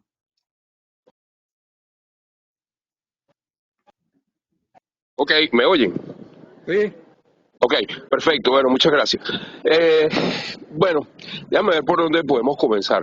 Yo creo que escuchando atentamente lo que han dicho ahora Humberto y Milos, yo quisiera pedirles a ellos junto con Diego que para que podamos conversar y adelantar esto, que es imprescindible cambiar muchas aproximaciones. Yo estoy totalmente de acuerdo con que hay una necesidad de llevar adelante discusiones, hay que llevar adelante negociaciones. Y le comentaba a Humberto en estos días que conversamos que sí, yo creía que era eso, pero es que la aproximación en esas conversaciones no puede ser una aproximación ideológica y política de manera exclusiva. Allí tiene que haber una aproximación de entender que nosotros estamos negociando con unos forajidos, con el crimen organizado. Que ellos están buscando la opción para poder salvarse en el caso de que sea imprescindible abandonar el poder, lo cual no va a ser fácil. Pero si ellos logran que eso, si logramos que eso ocurra, ellos van a pretender hacer eso. Y eso tiene que estar presente, porque yo siento que las aproximaciones son solo aproximaciones, por decirlo de alguna manera, muy naif, muy que tenemos que presionar. No, es que la presión tiene que ser muchísimo mayor. ¿Cuál es la razón que puede tener el régimen de Maduro hoy día para dar condiciones para unas elecciones libres y democráticas para sacarlo del poder? Entonces, yo creo que hay que cambiar esa aproximación. Yo creo que somos muy ingenuos cuando estamos tratando de hacer eso y tenemos que buscar otra vuelta. Es una responsabilidad además de la diáspora, para darle un nombre, es nuestra responsabilidad hacer valer la necesidad de nuestros derechos políticos. Y esos derechos políticos, repito, pasan porque nosotros podamos coordinadamente actuar con diferentes, con ciudadanos, con diferentes países, con diferentes miembros de los éxodos, porque necesitamos tener una acción coordinada. No podemos concentrarnos solamente en acciones individuales. Creo que además hay temas que nos pueden servir para poder proyectar algo. Yo creo que no le hemos dicho ni al país a lo interno, porque creo que ha sido un gravísimo error, garrafal desde el primer momento, tratar de hacer un supuesto gobierno interino parlamentario que no era parlamentario, es partidista, y 4, 5, 6 partidos no pueden gobernar. Tiene que haber una asamblea, exactamente, un control legislativo, estamos totalmente de acuerdo, pero tiene que haber un gobierno ejecutivo. Y eso no ha ocurrido, y eso se ha traducido en la situación en la cual estamos. No tenemos un canciller, ante la cumbre no había un canciller del gobierno interino que pudiese haber hecho otro tipo de presión. Entonces, este tipo de observaciones son necesarias, pero a lo interno no le hemos dicho nada al país de cuál es la ventaja que tendría el país, los ciudadanos venezolanos, para resolver sus problemas en cada una de las áreas, más allá de decirle que hay que luchar por la libertad y la democracia. Yo creo que esto tiene que ser un tema fundamental, tratar de vender la narrativa que diga en qué va a mejorar la situación del ciudadano venezolano al producirse un cambio en el modelo político de conducción. Pero también hay que decírselos a los países, al señor de Colombia, si es Rodolfo Hernández, porque si es el otro es como arar en el mar. A Rodolfo Hernández hay que decirle, mire, no se trata de que a usted no le importe lo que pasa en Venezuela, le importa y mucho. Y que además, déjeme decirle algo, porque si en Venezuela hay un cambio en el modelo político, el beneficio que va a tener Colombia y por supuesto Venezuela va a ser tremendo si podemos concretar una suerte de proyectos de manera conjunta. Y Venezuela tiene todo para ofrecer muchas cosas a Brasil, muchas cosas a Ecuador, muchas cosas al Caribe, y yo creo que eso tampoco se ha dicho ni se ha explotado. Entonces, estamos sucumbiendo por defecto más que por eso, y pienso que eso es uno de los puntos que debemos reflexionar. Gracias, Eduardo. No, te queda 1 minuto. Me quedo, bueno, pero fíjate que yo me pone nervioso, Eduardo. Bueno, solamente para redondear, yo lo que quiero decir, y se lo digo a Milos, y se lo digo a Humberto, y se lo diremos a Diego, nosotros estamos dispuestos a colaborar. Yo creo que es importante tener una reunión con los grupos que hicieron un trabajo bien interesante de propuestas para la cumbre, porque esas son propuestas que tienen necesariamente que servir para ayudarnos a hilvanar una política regional importante que sirva de alguna manera para nuclear todos esos esfuerzos que en cada uno de esos países se están haciendo y que cada uno de esos países en sus diásporas externas podría hacer. Así que yo les pongo eso en la mesa, esa sugerencia, y creo que sería muy, muy importante que ustedes conocieran lo que allí se discutió, lo que allí se trabajó, y podríamos hacerlo a través del embajador Gustavo Tarre. Yo creo que él no tendría ningún problema en que nosotros lo pudiéramos compartir. Gracias, ahora sí. Bueno, entonces ahora hay varias preguntas en el chat. La primera era para el embajador Arria, pero entiendo que se fue. Y quizás alguien del panel pueda responder. Dice, en su opinión, ¿Estados Unidos manejó adecuadamente la acción de López Obrador? No sé quién quiere responder eso.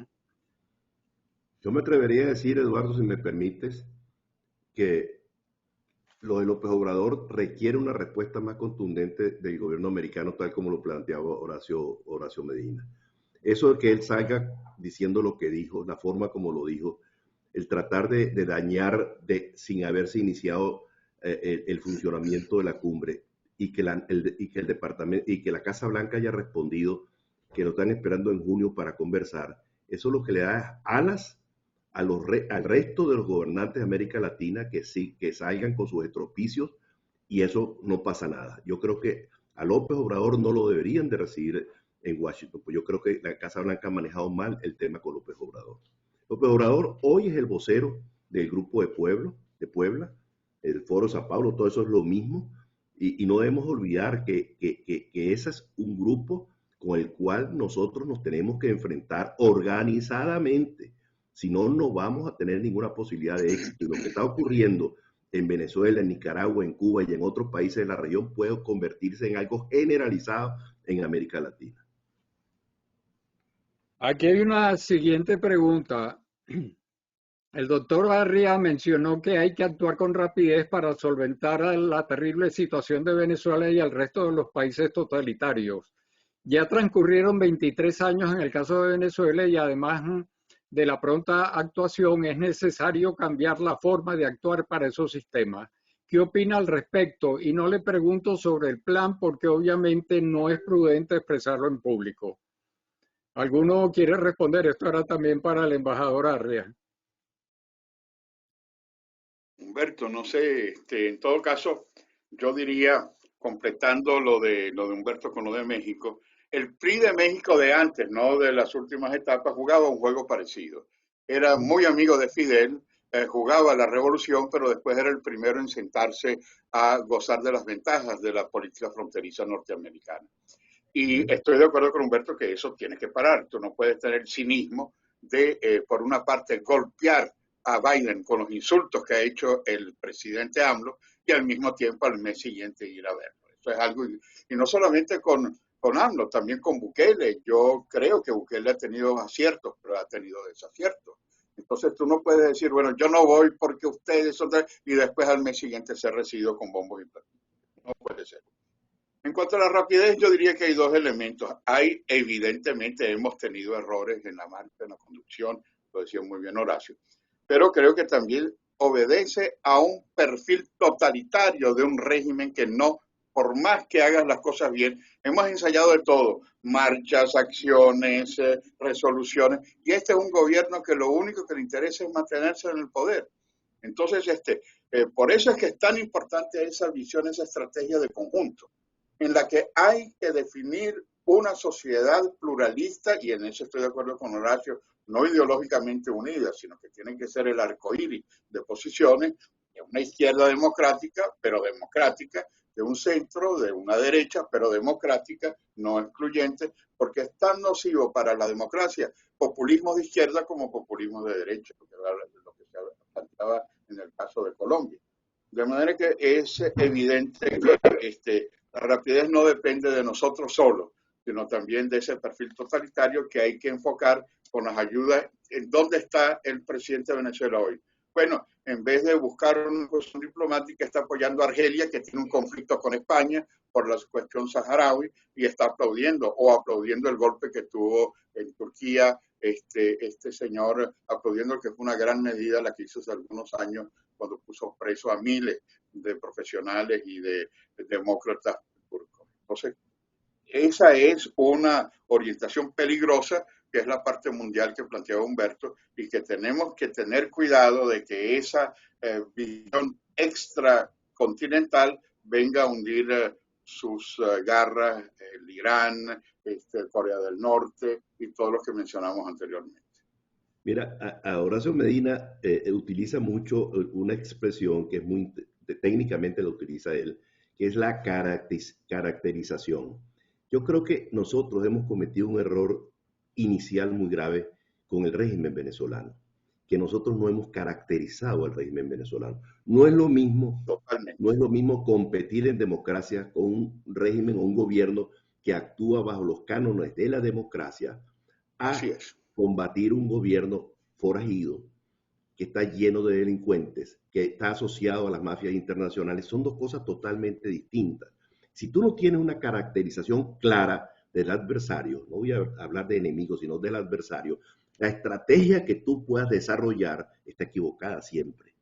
Y eso es fundamental. Es un error que se cometió. En estos días me puse a revisar la carta que le envié al presidente Guaidó a raíz de mi destitución de la embajada. Y en el fondo me asusté porque dije, yo no puede ser posible que esto lo haya dicho yo hace 3 años y sigue vigente absolutamente con respecto a los diálogos, Milos, a los diálogos que en aquel momento eran Barbados, Olo, etcétera. Y yo le hacía una serie de señalamientos sobre ese tipo, esas cosas, que por cierto, una de las pocas veces en los 10 meses que estuve en Colombia, que yo vi molesto al presidente Duque, fue precisamente por el bypasseo, para utilizar una expresión medio angloparlante, que le hicieron con los diálogos de Oslo. Colombia, nuestro principal aliado político junto a los Estados Unidos, se enteró de las conversaciones de Oslo por la prensa. Y yo le decía a Guaidó por escrito que tú tienes aliados y eso te hace tener obligaciones. No para pedir permiso de lo que tú vas a hacer, pero que hay unas cuestiones de cortesía, de gentileza y de consecuencia que te obliga a compartir cosas con los aliados. Que tú no puedes permitir que los aliados se enteren de lo que tú estás haciendo por la prensa. Tú no le vas a pedir permiso para actuar, pero simplemente tienes que notificarle, tienes que enterarlos, ¿entiendes? Porque si no, vas a causar fricciones innecesarias, que fue lo que ocurrió con los diálogos. Y está pasando lo mismo. ¿Qué expectativas podemos tener nosotros con los diálogos? ¿Qué podemos esperar de ellos? Yo no soy enemigo de los diálogos, yo soy un hombre dialogante. Me gusta mucho el entendimiento, no me gusta la pugnacidad, no me gusta el enfrentamiento, pero las cosas tienen que tener condiciones.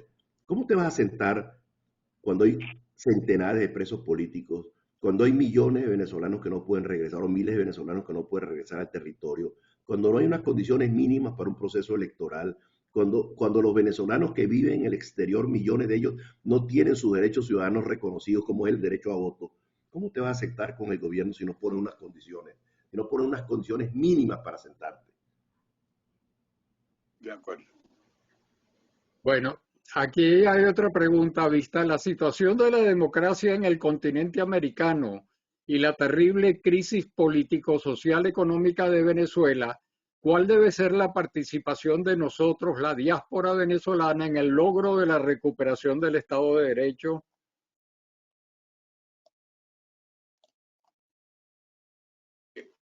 Es que yo creo que ambas no son excluyentes. Tú puedes luchar por la democracia y debes luchar por la democracia.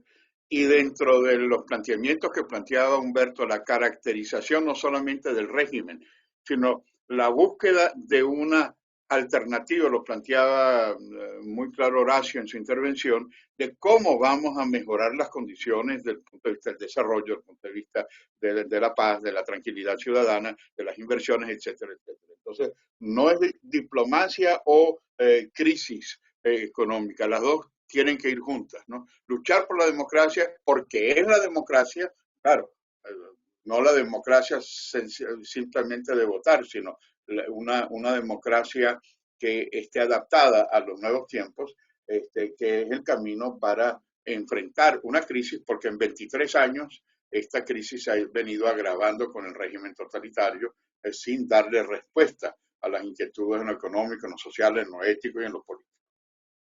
Mira, la reconstrucción de Venezuela va a requerir esfuerzo, trabajo, dedicación, sacrificios, buenos ejemplos de los gobernantes, porque va a haber un problema grave de gobernabilidad. La gobernabilidad pasa porque tengas apoyo de las Fuerzas Armadas, porque tengas apoyo popular, y el apoyo popular lo logras con el ejemplo, porque no puedes tener un discurso divorciado de tu comportamiento. Si tú hablas de honradez es porque eres honrado, si hablas de honestidad es porque eres honesto, porque tienes austeridad en el manejo de los recursos públicos, porque tienes que darle un ejemplo a la población. Lo que hemos vivido, los venezolanos menores de 30 años no conocen otra cosa distinta sino lo actual. Y eso no es lo que nosotros vivimos. Tenemos que reivindicar los logros de la democracia. Tenemos que reivindicar que Venezuela, sus mejores años en la historia republicana fueron los años de la democracia, porque además de vivir en libertad, pues pudimos lograr progresos materiales, muchísimos progresos materiales, en educación, en infraestructura, en electricidad. Lo que hicimos como en la industria petrolera fue algo de reconocimiento internacional. Todo eso lo tenemos ahí. Ahora tenemos que trabajar juntos para reconstrucción, sin sectarismo político, sin sectarismo generacional, porque no, el ser terecana no es un delito, al contrario, tiene que hacer una imbricación entre distintas generaciones para poder reconstruir el país. Y en esto juega un papel muy importante, y con esto respondo la pregunta, la gente que está en el exterior. ¿Por qué? Por la naturaleza de la gente que está afuera, por el perfil de los venezolanos que están afuera. Hay muchos pobres, es verdad, ¿entiendes? Que afortunadamente en algunos países hemos sido muy bien tratados. Los pobres nuestros han sido muy bien tratados, como es el caso de Colombia, cuyo presidente Iván Duque debe merecer un reconocimiento de la sociedad venezolana, porque lo que ha hecho Colombia, un país con carencias de educación, de salud, de empleo, le ha dado acogida a 1.800.000 personas, le ha dado permiso de trabajo a la gente, le ha dado el acceso a la salud, le ha dado el acceso a la educación, a los muchachos que nacieron allá, que son hijos de padres venezolanos, que no eran ni venezolanos ni colombianos, les reconoció la nacionalidad. Ha sido una cosa extraordinaria lo que Duque ha hecho, y eso tenemos que reconocerlo. Pero ¿qué es lo que nosotros tenemos que hacer? En primer lugar, organizarnos. Tratar de estar juntos, no enfrentados unos con otros los que estamos en el exterior. Y reconocer institucionalmente a la gente. Ojalá y hayan procesos internos dentro de la diáspora que permitan una representatividad institucional, porque tienen respaldo a haber sido electos, como ayer me decía un grupo de ellos con los cuales me reuní. Yo creo que eso es importantísimo. Hay que organizarse para hacer valer los derechos, pero hay que organizarse para lo que puede pasar. Y en esto también tenemos que organizarnos los profesionales. Yo afortunadamente formo parte de la diáspora petrolera, que está muy bien organizada gracias al esfuerzo que hacen los petroleros venezolanos de VAPA y Horacio y Eduardo, y los petroleros que están muy unidos en estas cosas y que se mantienen en contacto con los que están en diversas partes del mundo. Pero eso tiene que hacerse en todas las disciplinas, en política exterior, en educación, en salud, en los problemas de pobreza, en los problemas de infraestructura. Eso hay que tenerlo armado, por si acaso algo pasa, no nos cojan desprevenidos. Sí. Aquí hay otra pregunta. Las autocracias globalmente y particularmente en América Latina se caracterizan por su ingobernabilidad en algún grado. Si, si no pasa, eso repercute en un detrimento de su economía. Económicamente, si no pasa un régimen de libertades, el proyecto de Castillo en Perú, Boric en Chile, Petro en Colombia serán signados también por la ingobernabilidad. Entonces, no significa el efecto sinérgico de todos estos eventos que los modelos autocráticos de gobierno encubierto o no encubierto estén en un declive final. Y si es así, se puede tratar de trazar una estrategia para que la democracia recupere esos espacios. Adelante, Virlos. A ver, bueno, yo diría que sin lugar a dudas, las autocracias demostraron en la primera década del siglo XXI su absoluta incapacidad de gobernar. ¿Por qué? Porque son muy buenos para destruir, hay que aplaudirlos, pero no han sido buenos para construir un modelo que les permitiera darle mejor calidad de vida a sus habitantes, aparte del problema de la corrupción, del narcotráfico, del terrorismo, etc. Por eso es que desaparecieron los Kirchner, los Lugo, desaparecieron los Rafael Correa, etcétera, etcétera. Pero esa autocracia y su ingobernabilidad tienen, y lo decía Humberto muy bien, el Foro de San Pablo y el Grupo de Puebla, que prendieron el ventilador. No hay peor verdad no hay peor mentira que la verdad a medias, como decía mi maestro Calvani. Y entonces, frente a la falla de la democracia, lo que han hecho es caricaturizar aún más a la democracia, porque dentro de esa especie de caos latinoamericano podían resurgir populismos de izquierda o de derecha y destruir ese trabajo que el único que puede hacerlo es lo que planteaba Humberto. Es decir, un trabajo a fondo, un trabajo que nos permite a nosotros ser una alternativa. No es sencillamente, bueno, se fue Maduro y nombraron a Juan Pérez, ¿no? No, tenemos que nombrar una nueva clase de dirigentes, volver a lo que fue, y eso no es una crisis solamente en América Latina. Europa tiene una crisis, no están los Konrad Adenauer, los Alcides de Gasperi, no están los Monnet, Churchill, De Gaulle. Bueno, habrá que buscar dentro de esos valores extraordinarios que tiene Venezuela y América Latina para forjar con el modelo, con el ejemplo y además con la formación, que es sumamente importante, formar cuadros jóvenes hacia el futuro. Eso es difícil, pero hay que hacerlo. Ahora, las autocracias, no solamente ha existido un péndulo, la gente quiere un cambio y no les importa que sea de derecha o de izquierda el que esté, mientras les proporcione una calidad de vida mejor. Si no, emigran, como en el caso de Venezuela, o estallan, explotan, como en otros países del mundo. Bueno, aquí hay una pregunta que yo voy a combinar dos preguntas, que dice, ¿cuáles son los pasos concretos a corto plazo para lograr más democracias en Latinoamérica a mediano y largo plazo? ¿Qué se puede hacer con respecto a Venezuela? Y si es la elección la única alternativa que se ve. Humberto. Me he referido a eso ya anteriormente, ya lo dije, ¿no? Yo creo que tenemos que organizarnos.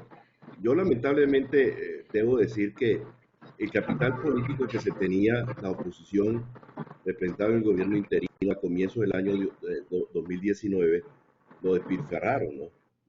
Cuando se escriba la historia de estos años, habrá que echar mano a la memoria para escribir los errores, referirse a los errores que se han cometido, errores de diversa naturaleza, ¿no? Y esos errores se pagan, y se pagan ¿cómo? En el apoyo popular. De 80% de aceptación pasar a menos de 20% de aceptación del gobierno interino. Eso está ahí. Eso no es culpa sino de los que han tenido esa responsabilidad. ¿Me entiendes? Ahora, ¿qué es lo que hay que hacer? Bueno, lo que hay que hacer es prepararse. Lo peor que se puede hacer es la inacción, esperar que las cosas nos vengan del cielo, ¿no? Las cosas no van a venir del cielo, tienen que haber lucha. La idea de organizarnos entre todos nosotros, la idea de dejar el sectarismo aparte, la idea de no estar haciendo invocaciones al pasado, las cosas que nos separaron, las cosas que nos mantenían distantes, las luchas que tuvimos unos con otros. Yo creo que el pasado pasó. Hay que abrir un nuevo capítulo, y el capítulo es básicamente la fraternidad, la unidad en valor y en principios, y también con una narrativa común. Nosotros no tenemos hasta hoy, la oposición venezolana, ni los que estamos en el exterior, no tenemos una narrativa que compartir. Y esa narrativa, al no tener una narrativa, no hay los enfrentamientos. Cuando uno lo invitan a ser miembro de una sociedad cualquiera, lo primero que uno pregunta, ¿cuáles son los objetivos y cuáles son las bases de constitución de esa iniciativa? En Venezuela todo ha sido improvisado. Todo ha sido absolutamente improvisado. Entonces, si queremos constituir algo con base, con fundamento, tenemos que comulgar con una narrativa común. Y esa narrativa la tenemos que compartir y divulgar al unísono todos y ser parte de ella. Porque si no tenemos esa narrativa, pasa lo que está pasando. Cada vez que alguien va a Washington, ha hecho un cuento distinto. Y esto lo sabe muy bien Salgueiro y lo sabe muy bien Milo, porque son profesionales de esto. Y siguen esto con mucho más. Yo soy un improvisado en la cuestión internacional, ese no es mi campo. Yo soy de otra cosa. Pero por las circunstancias me llevaron a la cuestión internacional. Pero la queja permanente que tienen nuestros aliados, no solamente en los Estados Unidos, sino también en los países de la región. Yo viví el caso concreto de Colombia, que cada persona que va ha hecho un cuento distinto, ordinariamente sesgado, ordinariamente interesado, tratándose de autopromoverse cada quien, y eso no puede ser. ¿Me entiendes? Si tenemos una narrativa común compartida por todos, eso es lo que nos da valor frente a nuestros aliados internacionales. Ok. Hay una pregunta de si ustedes creen que Estados Unidos está dispuesto a crear inversiones en los países democráticos de América Latina para fortalecer sus economías y desviar la dependencia de China y Asia. Ay, Dios. Eduardo, ¿me permites hacer una observación a los comentarios anteriores de Milo y de Humberto con la relación a la pregunta? Porque es que estaba en mute, no me había dado cuenta. Dale, pues. No, sí, y un pedacito de esta pregunta. Bueno, mira, yo quiero ser también muy preciso en esto. Yo creo que hay comentarios que se hacen sobre el gobierno interino que por razones obvias yo no voy a repetir, pero que coincido en muchas de las aproximaciones que han tenido tanto Milos como Humberto, y como en su momento también unas observaciones que hizo Diego. Yo creo que aquí la comprensión que yo saco al final de esto como lección aprendida es que el modelo que nosotros tenemos es un modelo que está agotado, y el modelo político de la democracia actual, que demuestra una gran fragilidad, también lo está. Motivo por el cual es imprescindible reinventarse en muchos aspectos. Creo que lo que dijo Humberto es vital, y eso es algo que necesitamos el concierto de todos los conciudadanos venezolanos en lo que a Venezuela se refiere, y ayudar, coadyuvar, colaborar para que esto también sea un movimiento en el exterior, en particular, de todas las diferentes diásporas que están de una manera u otra siendo agredidas por este tipo de regímenes. Porque no nos olvidemos de Bolivia, no nos olvidemos de lo que pueda ocurrir en Colombia, no olvidemos lo que pudiese llegar a ocurrir en Brasil, lo que de alguna manera se gesta otra vez en Argentina. Entonces, creo que es importante eso. Y por otro, es la narrativa. Esto es un punto de coincidencia con Humberto desde hace tiempo.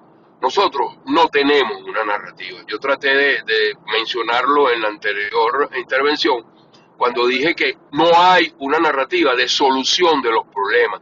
La gente no quiere promesas. Libertad y democracia son palabras muy bonitas, necesarias, imprescindibles, y que quienes estamos en estas circunstancias las entendemos, pero la gente hoy en día quiere soluciones a sus problemas. La narrativa tiene que ir en ese sentido, y para solucionar tus problemas es imprescindible no un cambio de gobierno, quiero volver a precisarlo porque siempre lo digo, es un cambio en el modelo político de conducción, que es muy distinto a un cambio de gobierno. Yo creo que el modelo está agotado, hay que hacer cambios importantes. La gente quiere nuevos liderazgos que no necesariamente son jóvenes, porque, bueno, este salto al vacío en Colombia con una persona como el ingeniero Roberto Hernández dice que lo que están buscando es un nuevo liderazgo, equivocadamente o no, lo están buscando, pero no necesariamente tiene que ser un joven. Y lo vemos en los Estados Unidos, la crisis de liderazgo es generalizada. En los Estados Unidos, si no es Biden el candidato, ¿quién es? Si no es Trump el candidato, ¿quién es? Entonces, hay realmente una crisis tremenda de nuevos liderazgos, de liderazgos emergentes que puedan tener un discurso distinto y un accionar distinto. Y con relación a la pregunta en particular, yo la verdad es que no creo que los Estados Unidos estén en eso. Nosotros tenemos un problema grave.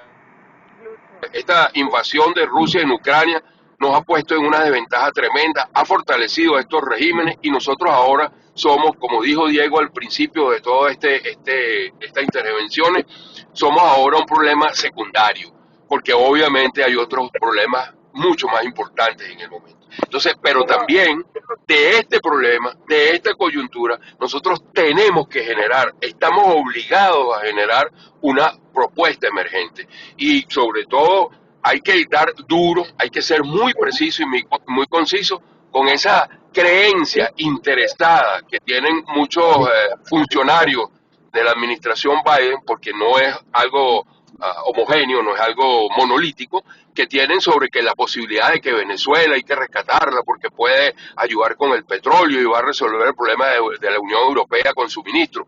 Yo creo que la voz de nosotros te tiene que hacer sentir para que se pueda comprender que eso no es cierto, que la verdadera solución para tener un país de suministro confiable, seguro, es el cambio en el modelo político de conducción del país. No hay otra. Todo lo demás es engaño, todo lo demás son eufemismos.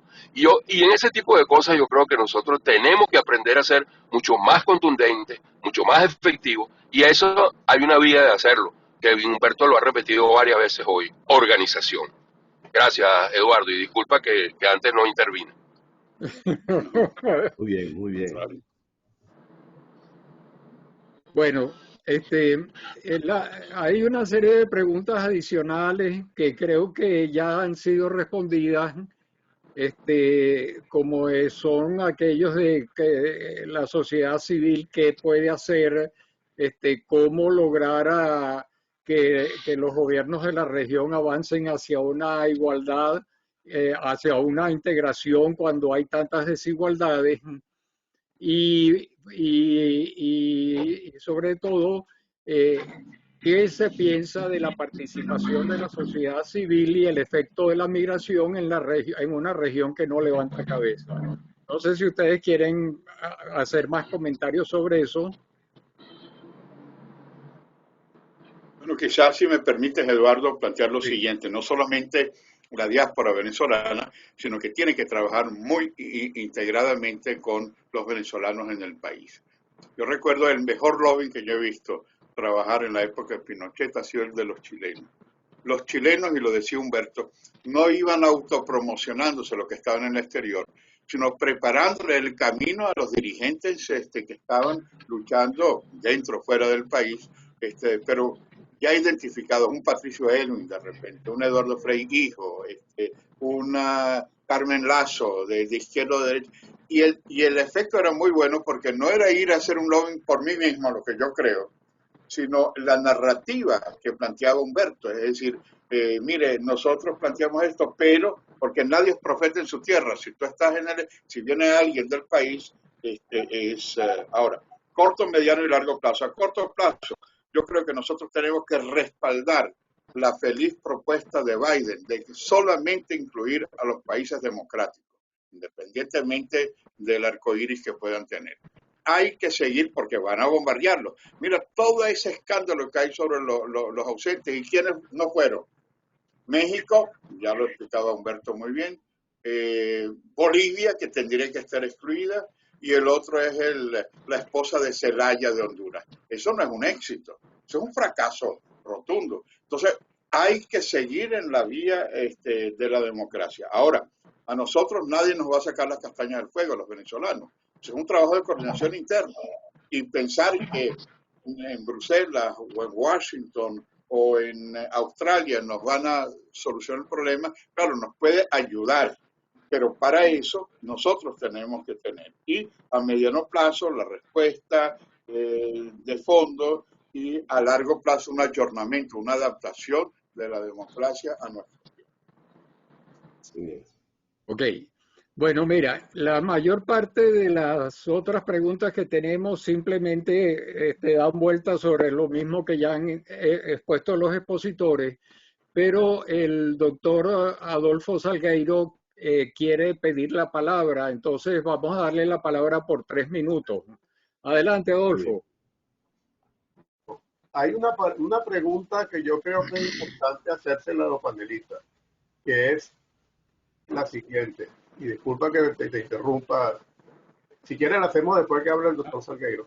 Sí, dale la palabra al doctor Salgueiro y le haces la pregunta después. O la hacemos en la sobremesa. No, ahorita. Adelante, doctor Salgueiro. Bueno, gracias a todos. Primera cosa, esta convocatoria ha sido espectacular. En todo momento ha rondado o excedido las 100 personas. Como el tema aquí, ¿dónde va América? Yo lo voy a centrar en 2 o 3 comentarios sobre la cumbre. Primero, la cumbre fue un estrepitoso fracaso como cumbre. Fue un excelente escenario para que un poco de chicos malos hagan una presentación o una ausencia que tomó más centimetraje de prensa que la presencia de aquellos que vinieron de verdad a tratar de contribuir.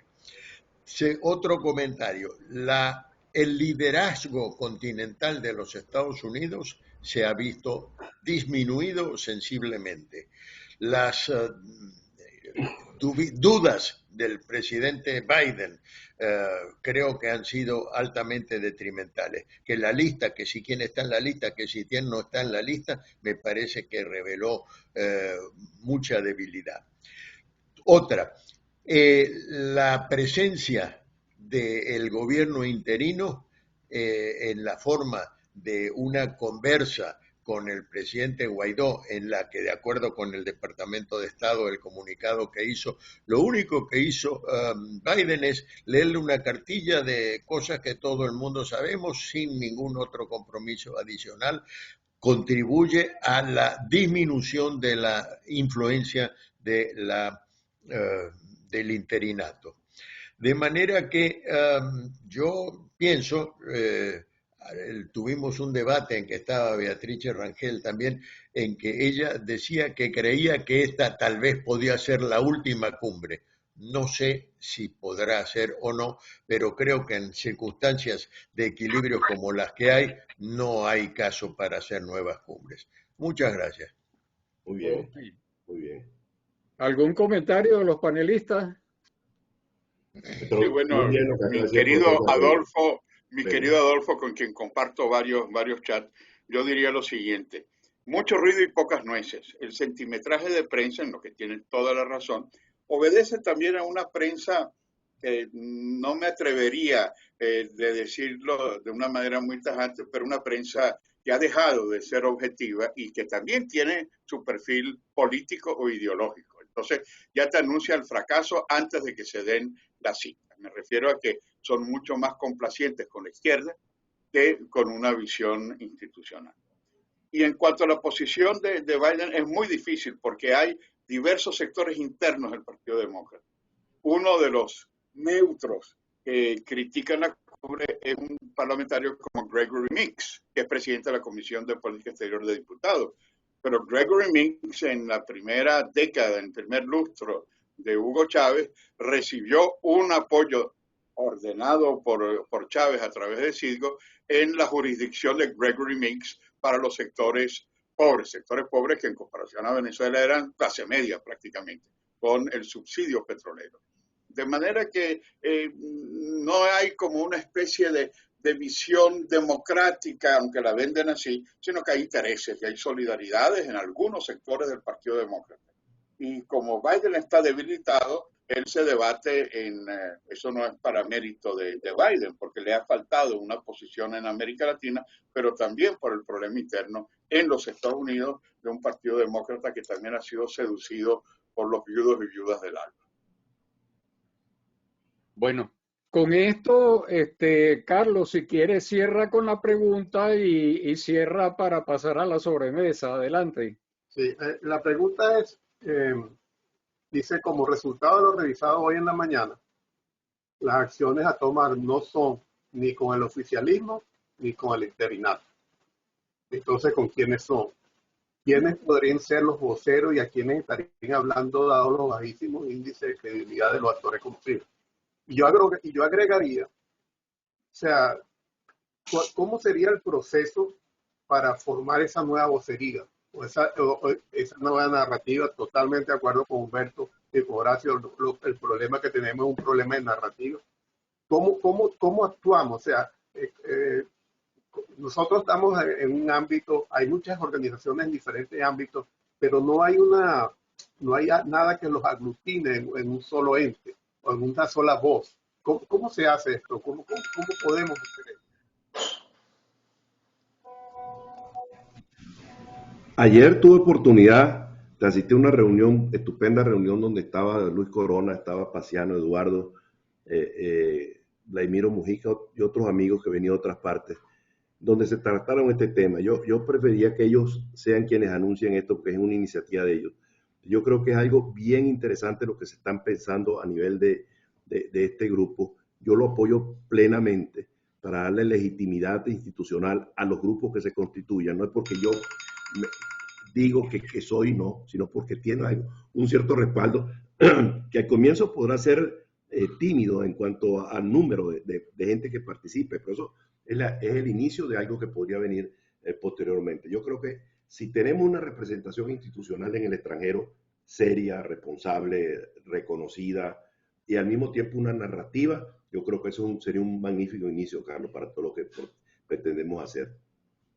Ellos están trabajando en el tema, te informarán los compañeros de Benamérica sobre eso y yo creo, yo lo respaldo plenamente y además estoy dispuesto a ayudar en lo que me corresponda hacer donde yo vivo, que es en Europa, ¿no?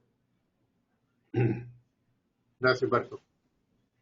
Lo que es más autorizado para hablar de eso que el presidente de Benamérica.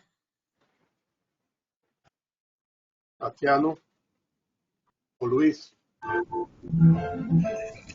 Eduardo, ¿me escuchas? Es que tengo dificultades fuertes con lo del internet. Preferiría pedirle a Luis Corona que por favor interviniera. Ok, adelante Luis. Abre el micrófono, Luis. Ya es apagado.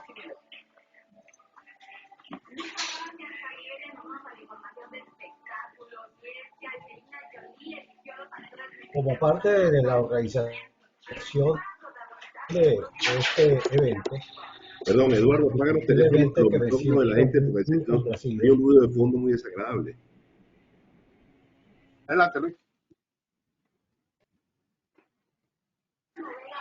Me siento muy complacido realmente de los resultados de esta convocatoria. Yo creo que, como señalaba Adolfo, ha sido un éxito y logramos el objetivo que perseguíamos con esto. Se analizó muy rápidamente, digamos, lo relativo a los resultados de la cumbre, con la cual en principio estamos todos de acuerdo. Y traen a colación Carlos Sánchez una pregunta muy oportuna. Oportuna porque los planteamientos de Humberto, de Horacio y de Milos, particularmente ellos tres, se han referido a la necesidad de la existencia de la estructuración de esa diáspora. Esto es un tema que, como ustedes saben, nosotros venimos trabajando hace mucho tiempo conjuntamente con BAPA. Y este foro yo creo que da apertura a lo que propuso y a lo que ha comentado Humberto Calderón, el estimable amigo Humberto Calderón Berti, que con una gran visión, él dice que no es un internacionalista, pero con una gran visión política, internacionalista y de técnico, nos resumen la necesidad de hacer eso. Por supuesto, esa reunión a la cual se refirió Humberto, se trata de una plataforma de los venezolanos en el exterior.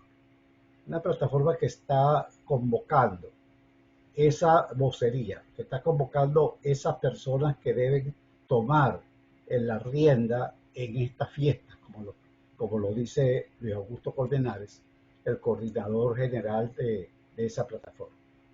Allí participamos Benamérica y otras organizaciones afines en este intento. Y eso yo creo que sería bueno plantearlo, y lo propongo formalmente, cuando lo creo oportuno, los directores, los coordinadores de este foro, para que tuviésemos mayor claridad con la participación de los grupos que estamos participando, las personas que estamos participando allí, y sobre todo del coordinador general Luis Augusto Colmenares, para hacer una exposición hacia dónde va esta idea de estructuración. Eduardo también estuvo ayer en esa reunión en la cual estuvo Humberto y dio unos lineamientos muy importantes que requiere tener esa estructuración, como siempre nos trabaja Eduardo, nos tiene acostumbrado a trabajar Eduardo Betancourt, y creo que en ese camino vamos. Pero hay, a lo largo de las preguntas y de los chats, yo estuve viendo también muchas otras participaciones, por ejemplo, la de Alfredo Gruber, muy oportuna. ¿Y cuánto tiempo nos queda para eso? ¿Cuánto tiempo nos queda para eso?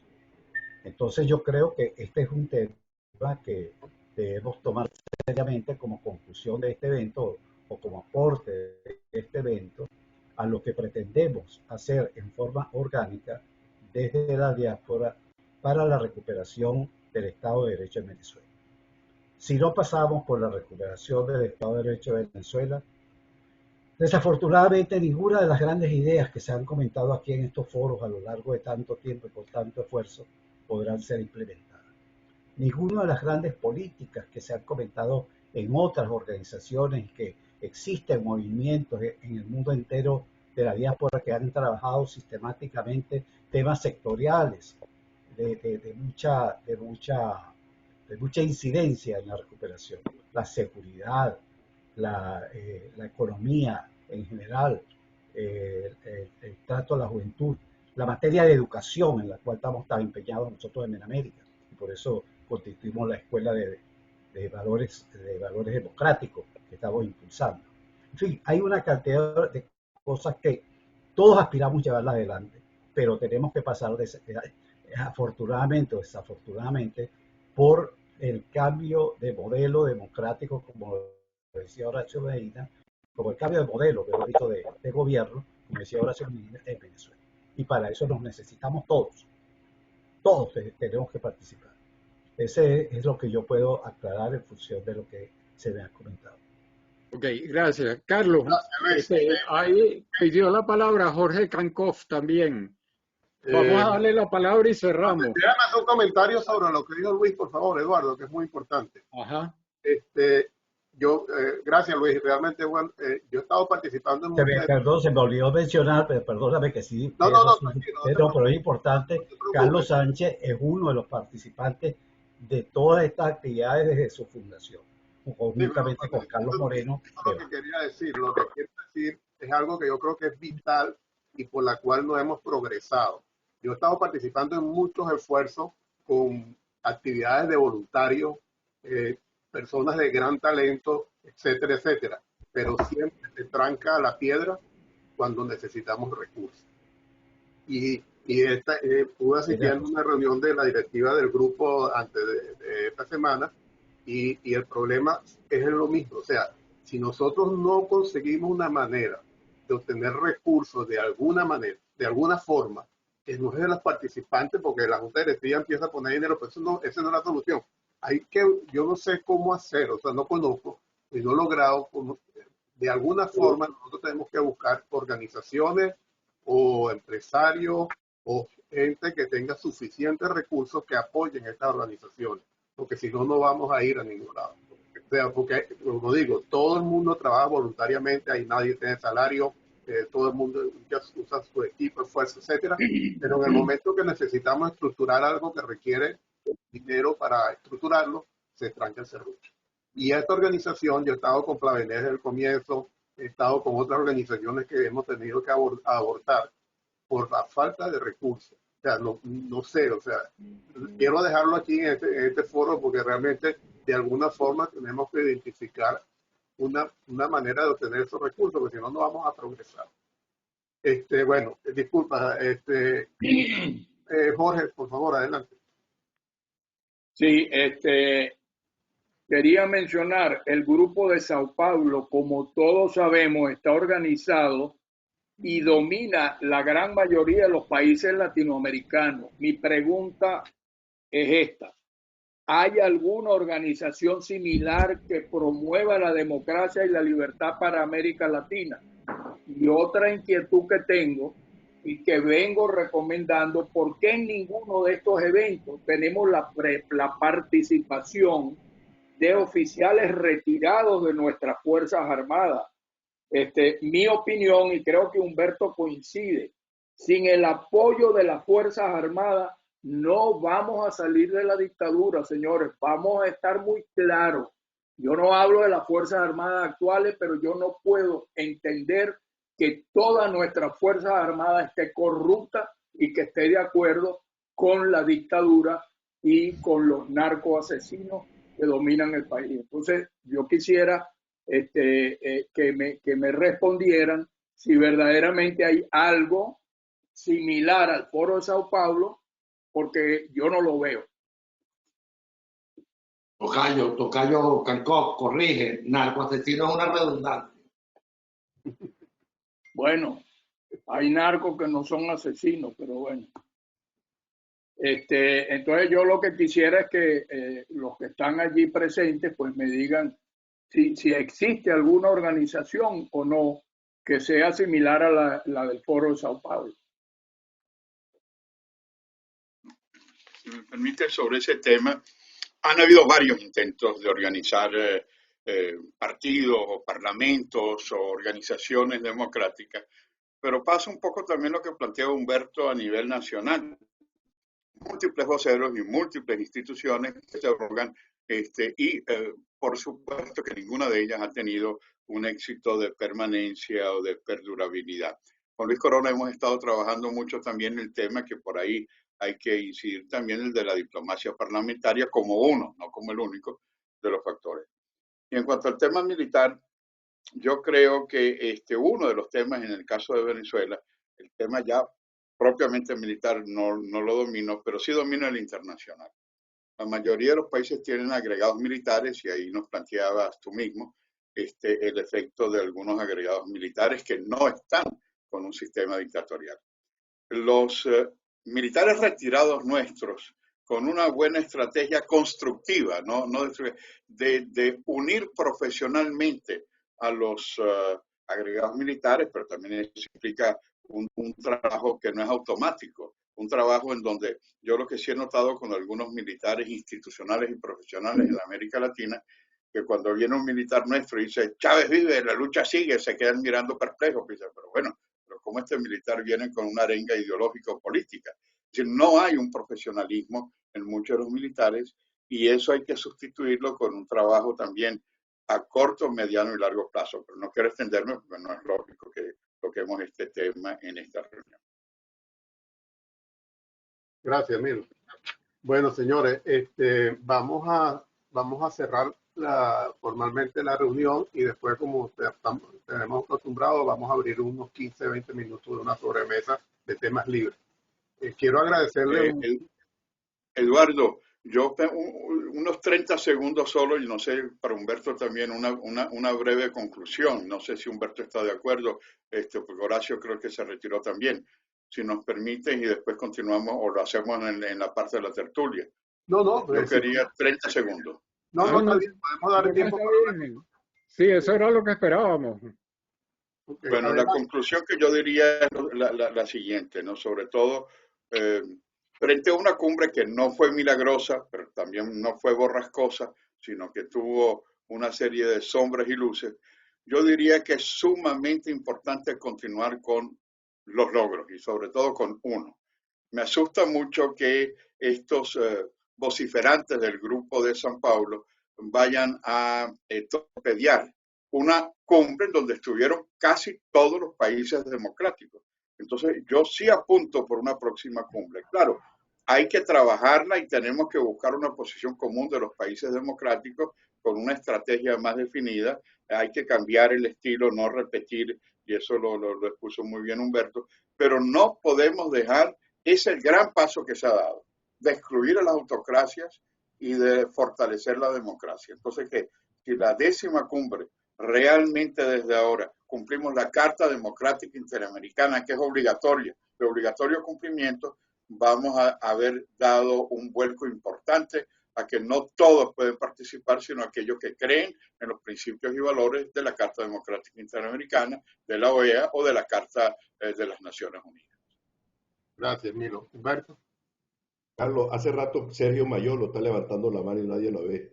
Sí, yo le voy a dar la palabra en la sobremesa, porque vamos a cerrar y abrimos la sobremesa y damos la palabra ahí. No, muchas gracias. Yo no quiero extenderme en nada. Muchas gracias. Fue un placer compartir con Milo, con Horacio, con Diego. Con ustedes les agradezco infinitamente la oportunidad que nos han brindado. Creo que esto hay que hacerlo, hay que darle organicidad, ustedes lo vienen trabajando muy bien y pasar realmente a la acción, como dice Luis Corona. Yo creo que esto hay que darle organicidad, Luis, para que las cosas puedan tener su efecto. No importa que sean grupos pequeños, siempre cualquier iniciativa necesita una masa crítica y eso puede crecer. Y yo creo que hay que ponerle empeño, primero, a concluir lo relacionado con la narrativa, que es dónde estamos y qué es lo que debemos hacer para llegar a y qué es lo que haremos cuando estemos en. Eso hay que tenerlo claro. No una cuestión, un estoraque de 20 páginas, no, una cosa sencilla que la gente pueda comprender perfectamente bien y que sirva de elemento aglutinador de las distintas corrientes de pensamiento que pueda haber en nuestro país, tanto en Venezuela como en el exterior, sin sectarismo político, que una persona de la izquierda, una persona de la derecha, una persona que profesa el humanismo cristiano o el humanismo en general, pueda suscribirlo sin mayor problema, y yo creo que eso es factible y es deseable. Eso es la base de todo. Y ahí pasar luego a tener ya una representación institucional como ustedes lo están pensando, y cuente conmigo para eso. Yo creo que es una magnífica idea. No van a conseguir cosas gratis. Si no luchamos, si no exigimos, si no tratamos de exigir nuestros derechos, no nos los van a dar. Y yo creo que hay que estar, como decía yo ayer, hay que estar preparado para cualquier eventualidad. And you know what I mean. Gracias, Humberto. Gracias a ustedes. Gracias al doctor Alcalá, al doctor Calderón Berti, a Diego Arria y Horacio, que salió por problemas técnicos, por el honor de tenerlos aquí y compartir con nosotros sus ideas.